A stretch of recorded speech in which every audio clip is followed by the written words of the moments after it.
여러분 안녕하십니까? 송병현 교수입니다. 훈민복음 세상을 바꾸는 말씀을 통해서 갈급한 영혼들이 말씀으로 다시 일어설 수 있는 힘을 얻는 그런 시간이 되기를 바랍니다. 오늘도 귀하신 세 분 함께 하셨습니다. 안녕하세요. 안녕하세요. 예, 오늘 또 역시 심판으로 이어갑니다. 아이고야. 이제 2장만 남았어요. 그러니까 이제 끝이 보입니다.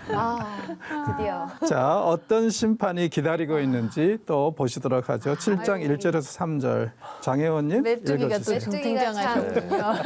어디서 많이 봤죠? 네. 주 여호와께서 내게 보이신 것이 이러하니라. 왕이 풀을 벤 후 풀이 다시 움돋기 시작할 때에 주께서 메뚜기를 지으심에 메뚜기가 땅의 풀을 다 먹은지라. 내가 이르되 주 여호와여 청하건대 사하소서. 야곱이 미약하오니 어떻게 서리이까 하매 여호와께서 이에 대하여 뜻을 돌이키셨으므로 이것이 이루어지지 아니하리라. 여호와께서 말씀하셨느니라. 아멘. 자, 우리는 요엘서에서 메뚜기 떼가 얼마나 무시무시한지를 다 보셨죠. 너무 많이 봤죠. 그때 이렇게 같이 배웠던 것 같아요. 제가 올 때마다 메뚜기가 나와서 그게 메뚜기와 인연이 참. 예, 그래서 이 메뚜기 우리는 그냥 뭐 메뚜기 얘기하면은 뭐 기름부터 볶을 텐데, 데울 텐데, 볶아 먹으려고. 근데 그게 절대 아니라 정말 무시무시한 규모로 오니까. 그리고 이제 메뚜기 떼의 특징은 자기 몸무게의 1배 이상을 매일 먹는다고 그랬잖아요. 그러니까 이게 이제 숫자가 많아지면 무시무시한 거예요. 그래서 여기서 이제 보니까 어떻게 말씀하시냐면 처음에 이제 싹이 나면은 거기에서 초보를 왕이 이제 거두고 난 다음에 두 번째 풀이 이제 더 튼튼하게 나올 때 그때 메뚜기 떼가 와서 다 먹어버릴 거라 그래요. 그럼 그해 농사는 다 끝난 거죠. 네. 그러니까는 정말 이렇게 되면은 사실 가만히 생각해 보세요. 아무리 선지자가 이 지도자의 잘못 때문에 온 이스라엘을 벌을 받는다고 해도 이건 좀 너무한 거 아니에요? 왜냐하면 사실 이 피해자의 대부분은 누구예요? 서민들이잖아요. 왜냐하면 지금 왕은 자기가 먹일 것, 짐승들 먹일 걸 다 베어간 상태거든요. 그러니까 그 이후에 이걸 가지고 사실은 서민들이 살아야 되는데 그걸 다 먹어버렸어요. 그러니까 이제 아모스가 울부짖으면서 하나님 이러시면 어떡합니까? 그렇죠. 이러면은 지금 야곱이 지금 너무나도 연약한데 어떻게 다시 설 수 있겠습니까? 하니까 하나님이 딱 뜻을 돌이키셨다고 그러죠. 그래서 이루어지지 아니하리라. 사실은 여기서 굉장히 아주 재밌는 단어가 쓰이고 있어요. 히브리어로는. 뜻을 돌이키셨다? 여러분이 이제 일부 번역본들을 보면 영어에 하나님이 repent 했다고 그럴 거예요. 회개하셨다. 하나님이 리펜트요? 그만큼 이 단어가 강해요. 동사가. 그러니까 이제 이 인간적으로 말할 때는 맞습니다. 회개하는 게. 그만큼 이제 완전히 돌이키신 건데 하나님은 회개하실 리가 없잖아요. 그죠? 네. 예. 그러니까 이제 하나님의 뜻을 바꾸셨다는 것을 그렇게 이제 강력한 용어로 사용을 해요. 그냥 방향성을 돌리셨다 유턴의 그렇죠. 의미로만 쓰였군요. 예. 여기서는. 그리고 이 똑같은 단어가 또 어디서 쓰이냐면 창세기 6장에 보면은 하나님이 노아 홍수를 시작하시기 전에 인류를 창조하신 것을 후회하셨다는 말이 나와요. 똑같은 말이에요. 거기도 리펜트가. 예. 그러니까는 이제 이 똑같은 히브리어 단어를 이렇게 이제 사용을 할 때 이때는 이제 사실은 어떤 뜻이냐면은 더 이상 은혜를 베풀지 못하게 된 것에 대한 미련과 아쉬움을 표현을 하세요. 하나님의 관점에서는. 그래서 이제 이번에도 돌이키셔서 다시 은혜를 주시기로 그렇게 이제 생각을 하신 거죠. 근데 굉장히 강력한 단어예요. 확실히 뜻을 바꾸셨다는 거죠. 이렇게 하면 안 됩니다 하고 네. 선지자가 호소를 해요. 사실은 이게 바로 선지자의 역할이죠. 네. 네. 죄인들하고 하나님 사이에 중재하는 것. 그게 선지자의 역할이에요. 그리고 선지자가 해야 될 가장 기본적인 일이고. 그래서 이제 재밌는 게 선지자란 말이 성경에서 제일 먼저 쓰이는 데가 창세기 20장이거든요. 네. 어떤 상황이냐면은 아비멜렉이 그 이 사라를 아내로 취할 뻔했다가 네. 하나님의 꿈에 나타나서 너 이제 죽는다. 그래가지고는 이제 아비멜렉이 막 항의를 하죠. 나 뭐 죄진 것도 아니고 지 남편이 저랬는데 내가 왜 이걸 뒤집어 써야 되냐. 그럴 때 이제 하나님이 맞다. 너는 죄가 없다. 그러나 그럼에도 불구하고 뭐라고 그러시냐면은 그의 남편이 너를 위해서 중재를 제물을 드리면서 중재를 해줘야지 이 문제가 풀릴 거라고 그래요. 그러면 사실은 말씀이 아브라함 보고요. 그는 선지자이기 때문이라 그래요. 그래서 선지자의 역할은 가장 기본적인 것이 죄인들하고 하나님 사이에 중재하는 거거든요. 여러분이 누구를 위해서 기도할 때 이게 다 그런 거 아니에요? 그렇네요. 그러면 여러분은 이미 선지자의 역할을 하고 있으십니다. 아니 아모스라는 한 명의 선지자의 그런 하나님의 마음을 설득한 거잖아요. 그렇죠. 간절한 어떤 그 마음을 담아서요. 그 수많은 사람들을 구한 거 일단 이 시기에서는 구해내죠. 그렇죠. 그럼. 일단 기근은 안 올 거라는 거. 메뚜기 때는 안 올 거라는 거. 대단하네요. 메뚜기 때. 메뚜기 때. 뭔가 마음에 와닿는 부분이 있네요. 그러니까 한 사람의 간구와 호소가 어떤 역할을 할 수 있는지를 분명히 보여주는 사건. 네. 그러니 우리가 더욱더 기도할 때 제발 이것 주세요 저것 주세요 안 했으면 좋겠어요. 왜? 우리의 필요를 다 아시잖아요. 네네. 그러면은 그 귀한 기도 시간에 남들을 위해서 우리 형제들을 위해서 이웃들을 위해서 그들을 위해서 기도해주면 하나님의 그 기도도 얼마나 귀하게 여기실까요? 저것이 기도할 게 많은데 구할 게 많은데 그걸 다 포기하고 이웃을 위해서 중재하네. 네. 그러면은 그 사람만 축복해 줄 게 아니라 나도 더 내려주시지 않을까요? 기특하다고? 네. 그런 게 기도예요. 중보가. 중보기도의 힘이 엄청난 걸 다시 느끼네. 네, 지존자의 마음을 움직인 맞아요. 거잖아요. 맞아요. 유일하게 우리가 하나님의 마음을 움직일 수 있는 것 저는 기도라고 생각합니다. 그것도 내가 구하는 기도가 아니라 그렇죠. 다른 사람을 네. 위하는. 공동체를 위한 기도, 이웃들을 위한 기도. 그렇죠? 네. 그 기도가 하나님의 마음을 움직이십니다. 네.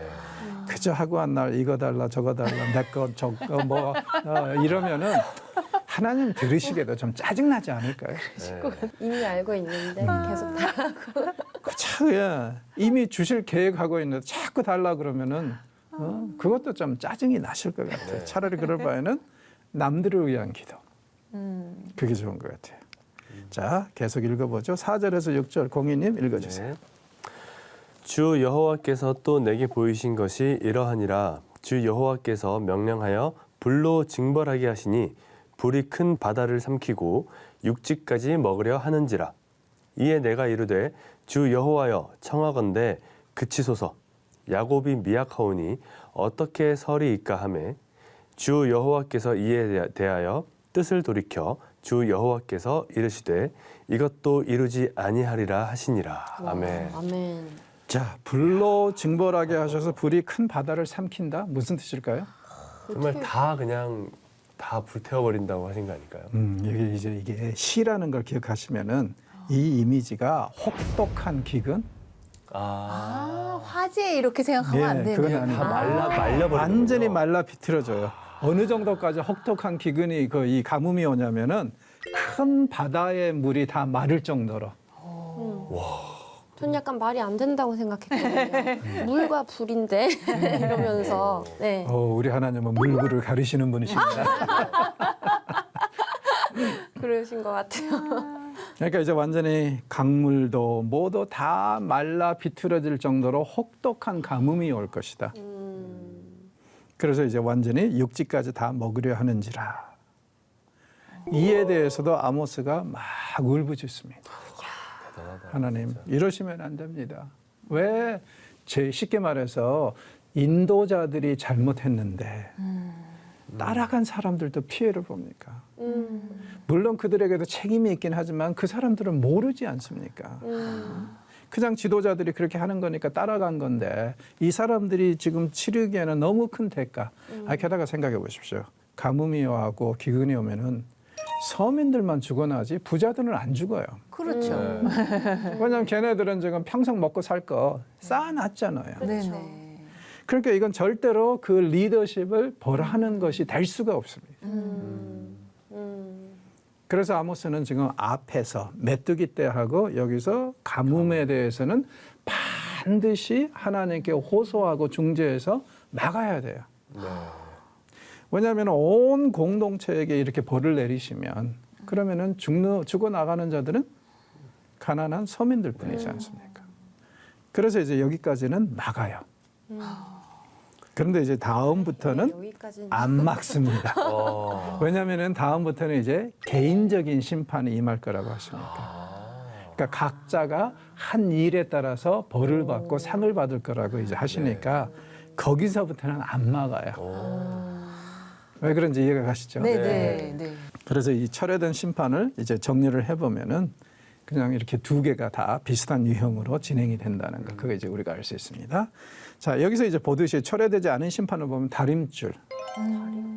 네, 어떤 건지 아시죠? 네. 감독님? 그 왜 정의를 상징하는 저울 같은 거잖아요. 이렇게. 아, 아, 그거 아닌가요? 네. 교수님? 몰라요. 다림줄은 다리미 줄. 건축하는 사람들. 건축하는 사람들이 그 벽을 쌓고 건물을 쌓을 때 옛날에 끝에다가 이제 줄을 달아가지고 축척하려고 하는 실에다가 거예요? 이렇게 이제 걸어놓으면은 정말 말 그대로 이 땅에 직각이 나오잖아요. 90도가. 왜 벽을 쌓을 때 이게 중요해요? 벽이 조금이라도 네. 기울어지면 어때요? 무너지잖아요. 네. 그래서 이제 보통 줄에다가 실 같은 데다가 끝에 줄을 달아가지고 네. 항상 지구의 한 중심을 가르치도록. 그래서 이제 그걸 세워놓고 옆에다가 이 벽을 쌓아 올라가는 거예요. 그래서 이제 이 줄하고 벽하고 간격이 항상 똑같아야 돼요. 와. 왜냐하면 예를 들어서 밑에는 좀 떨어졌는데 위에는 이렇게 좀 가까워졌다 그러면 이제 바깥쪽으로 넘어질 거고 벽이 밑에는 좀 이렇게 좁은데 위에는 넓다 그러면 안쪽으로 넘어질 거고 네. 그렇죠? 그래서 그게 다림줄입니다.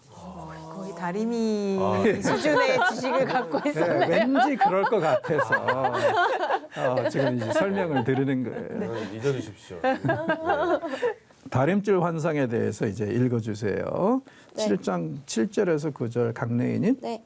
또 내게 보이신 것이 이러하니라. 다림줄을 가지고 쌓은 담 곁에 주께서 손에 다림줄을 잡고 서셨더니 여호와께서 내게 이르시되 아모스야 네가 무엇을 보느냐.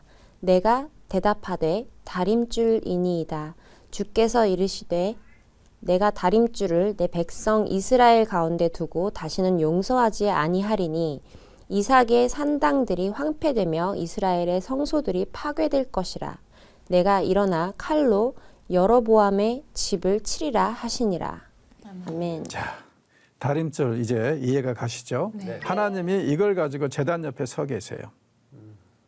그래서 아모스에게 물어보십니다. 네가 지금 무엇을 보느냐? 다림줄 봅니다. 네.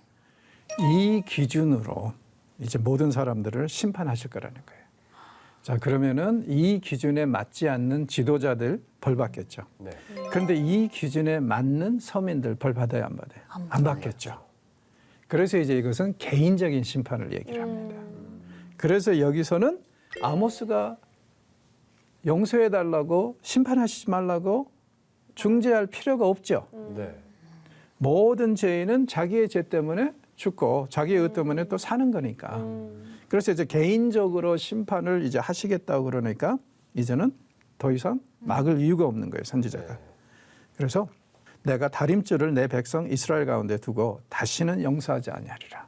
한 사람 한 사람을 판단하시겠다는 거예요. 이것이 이제 무엇을 또 시사하냐면은 그러면 이제 우리가 종종 그런 질문 하잖아요. 온 공동체가 바벨론으로 끌려갈 것인가? 아니면은 소수는 남을 것인가? 아니면 끌려간 사람들 중에서도 구원을 받을 것인가? 이 말씀에 의하면 어때요? 누군가는 구원을 받겠네요. 그렇죠. 네. 다 한 통속으로 취급이 되는 건 아니라는 네. 거예요. 네.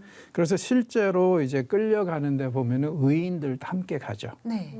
그리고 이제 에스겔서에 보면은 바벨론으로 끌려간 사람들 중에서 소수는 하나님이 거룩한 씨앗으로 이렇게 삼기 위해서 쓰기 위해서 미리 빼돌리시기도 하고 그 다음에 바벨론 이 포로로 끌려갈 때도 소수는 보존하시고 이런 얘기들이 계속 나오는 게 지금 비록 표면적으로 볼 때는 모든 사람이 똑같은 조건으로 끌려가는 것 같지만 사실은 하나님이 나중에 거룩한 씨앗으로 쓰시려고 빼돌리는 사람들도 여기에 포함이 되어 있다는 거예요. 네. 그러니까 여러분 의롭게 살려고 경건하고 살려고 하는 데는 그럴 만한 의미가 있습니다. 왜요? 설령 온 공동체에 재앙이 임하더라도 하나님은 의인들은 반드시 보존하실 거니까. 네. 그러고 나서 이제 잠시 거기 제사장하고 싸움이 붙습니다.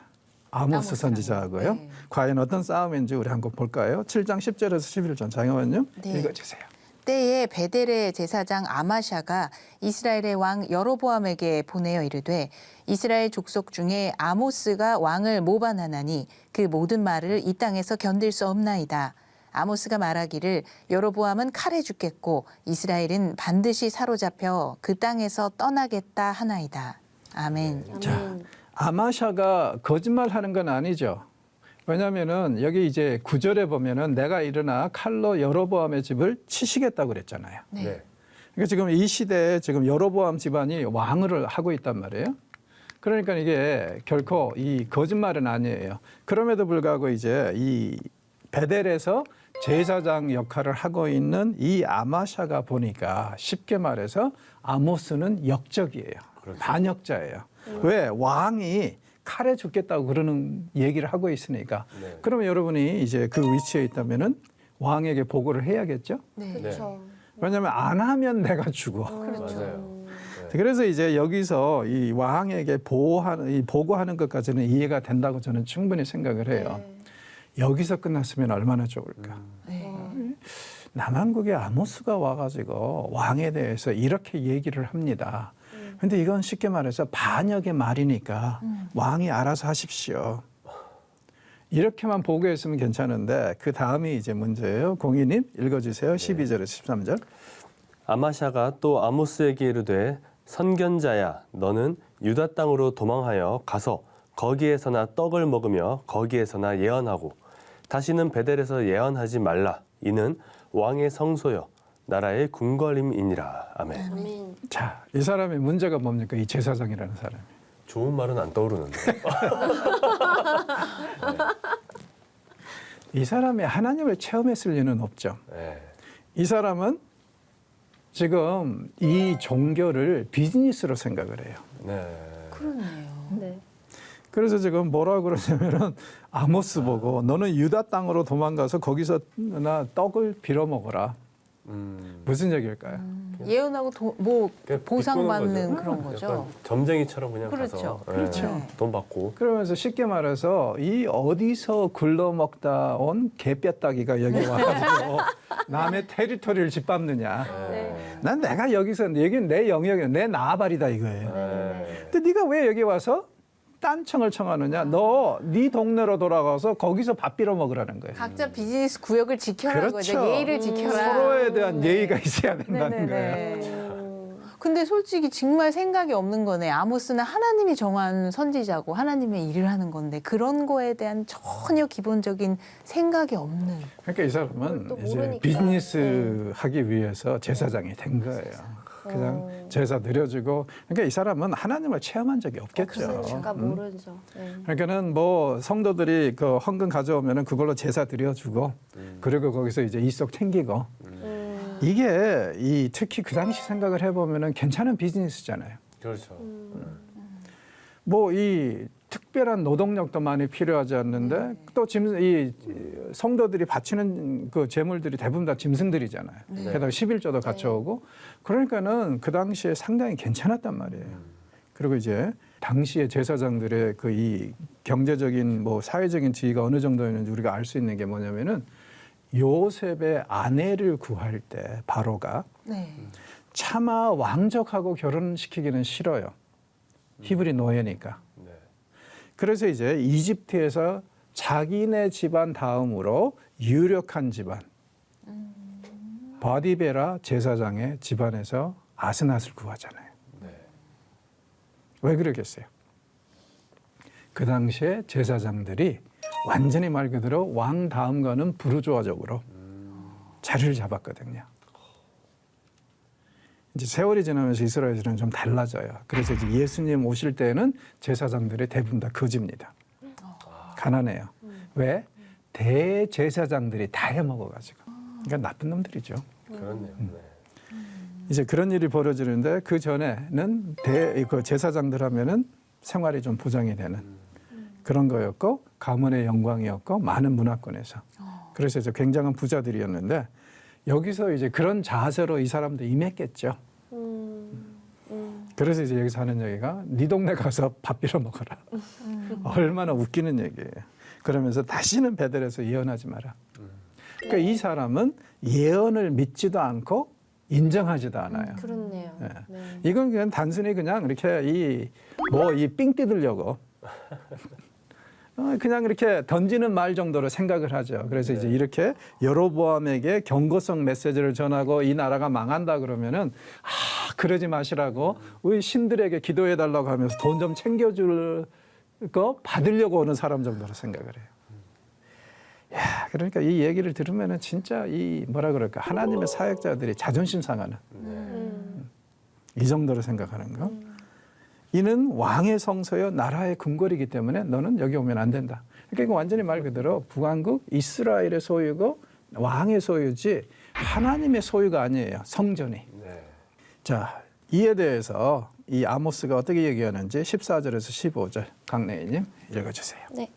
아모스가 아마샤에게 대답하여 이르되 나는 선지자가 아니며 선지자의 아들도 아니라 나는 목자요 뽕나무를 재배하는 자로서 양떼를 따를 때에 여호와께서 나를 데려다가 여호와께서 내게 이르시기를 가서 내 백성 이스라엘에게 예언하라 하셨나니 아멘. 자, 아모스가 기가 막혀요. 이런 얘기를 들으니까. 그래서 너무 기가 막혀가지고 자기 신분을 얘기합니다. 나는 선지자가 아니다. 이게 이제 서론에서 우리가 얘기를 했었는데 무슨 뜻이라고요?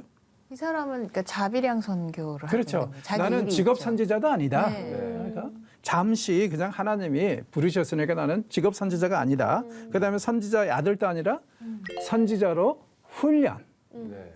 오늘날로 말하면 신대원에 가서 훈련 받은 적도 없다. 그렇죠. 그러니까 자기는 지금 학자들에 따라 좀 다르다 그랬잖아요. 2주에서 2달 정도 잠시 단기 선교로 온 사람. 네.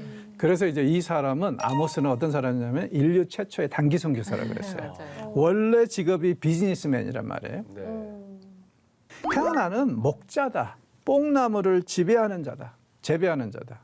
이게 이제 오늘날로 말하면 중소기업 정도 된다고 그랬죠. 네. 그러니까 상당히 뭐 괜찮은. 그러나 이제 이 몸집이 큰 소떼도 가지고 있고 그다음에 작은 몸집에 양떼도 가지고 있고 염소들도 있고 그다음에 이것들을 먹이기 위해서 뽕나무 농장을 가지고 있는 그런 사람이에요. 네. 그러니까 오늘날로 말하면 평신도죠. 네. 확실하죠. 그랬었는데 하나님이 나보고 이쪽에 가서 메시지를 전하라고 그랬다. 그래서 왔다. 네. 그런데 네가 뭔데? 어? 네가 뭔데? 그따구 소리를 하느냐 이거예요. 그러므로 이제 여기서 아주 강력하게 얘기를 하죠. 네가 뭔데 하나님이 나보고 가서 전하라고 한 메시지를 전하지 못하게 하려고 하느냐. 그러므로 여기서 이제 17절을 보니까 내 아내는 성읍 가운데서 창녀가 될 것이고 내 자녀들은 칼에 엎드려지며 내 땅은 측량으로 나누어질 것이며 너는 더러운 땅에서 죽을 것이다. 전쟁이 임할 거고 너는 죽는다. 네. 그럼 네 집안 다 흩어지고 모든 것이 망할 것이다. 참 선지자 앞에 나서지 마세요. 그러니까요. 죽습니다. 갑자기. 그러니까 이 사람에게는 이 예언자에 대한 개념이 전혀 없었고 종교는 하나의 비즈니스지. 체험이 없으니까는 이게 이제 먹고 사는 수단이 돼버린 거예요. 그러니까 이제 선지자가 이렇게 와서 참 메시지를 전해도 이 사람은 도저히 받을 수가 없죠. 그렇죠. 자기가 신탁을 하나님한테 받은 적도 없으니까. 그런 이제 상황에서 예언하지 말라고 그러니 그렇죠. 아모스가 가만히 있겠어요? 여러분이라면? 막판에는 다다다다다다다 막 예언을 막 해버리는 것 같아요. 그래서 이스라엘은 반드시 사로잡혀서 그 땅을 떠나리라. 그 땅에서 떠나리라. 그리고 그 땅에서 너희들이 그러니까 이 땅에서 떠나는 날 너는 죽고 끌려가서 죽고 네 아내는 창녀가 되고 네 자식들은 뭐 길거리에서 쓰러져 죽을 것이고 이것을 지금 경고하고 있어요. 와. 비슷한 얘기가 예레미야서에도 있죠. 네.